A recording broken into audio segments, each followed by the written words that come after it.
You know the moment. A text message sits unread. An apology is swallowed to keep the peace. Or maybe it's just closing the lid of a laptop and staying late at the office to avoid a quiet house. We brush off these moments, but these tiny, mundane hesitations end up designing the rest of our lives. Take a young man named Alaric. He feels the pull of a real connection, intimacy, love, all the messy human stuff. But he retreats. He chooses the predictable safety of his career, simply because vulnerability feels too much like chaos. At a glance, this looks like a standard, responsible career choice. But beneath the surface, a hidden mechanism is quietly locking his future into place. A choice rarely announces itself with thunder. Instead, it is an invisible 1-degree bend in trajectory, so slight it feels harmless in the moment.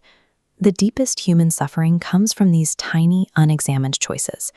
They quietly harden into a permanent destiny while we are looking the other way.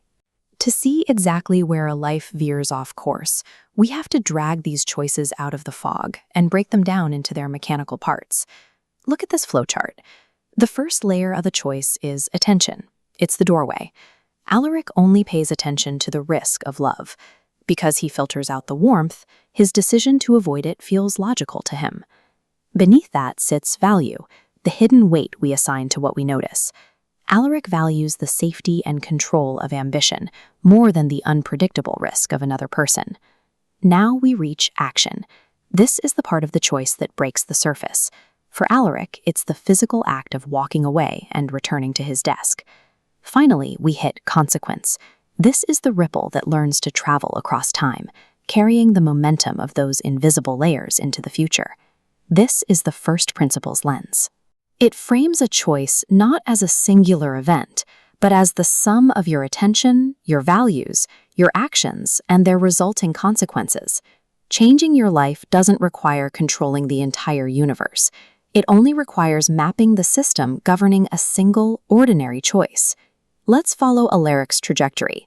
Years pass, he works hard, earns titles, and secures massive wealth. He experiences the clean, measurable pleasure of professional progress. But this graph tells two different stories. Notice the top line. This is the outer path, tracking his visible achievements. Now look at the bottom line, the inner path, tracking his emotional meaning and identity. While his resume climbs, his internal world narrows and drops. This gap reveals the danger of substitution. Alaric uses his ambition as a respectable hiding place. He starves his emotional needs, and society applauds his dedication. An external victory remains incomplete if the inner dimension must be exiled to achieve it. Eventually, the applause cools.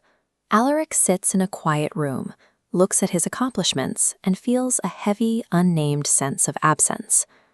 Regret is a neutral mechanism. It is delayed information about what we actually value. That unexamined choice from years ago has finally crossed the lake. It is returning to the shoreline as feedback about the values he neglected.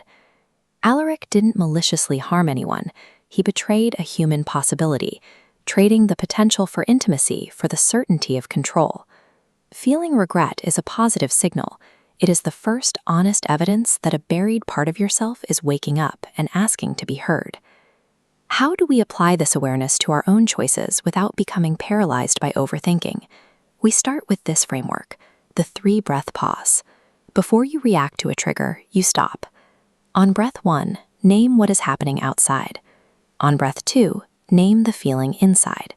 On breath 3, name the exact value you want to protect. Then you ask the pattern question. Take your current small response, like avoiding a difficult conversation, and project it forward. If you repeat this exact avoidance for 5 years, what kind of life will it build? If the answer makes you uncomfortable, apply the compassion role. Invite your old defensive habits to the table. Ask what tender thing they were originally trying to protect, and then offer them a better job. These tools cultivate an awake life, one where we finally stand at the shoreline and witness the ripples we create.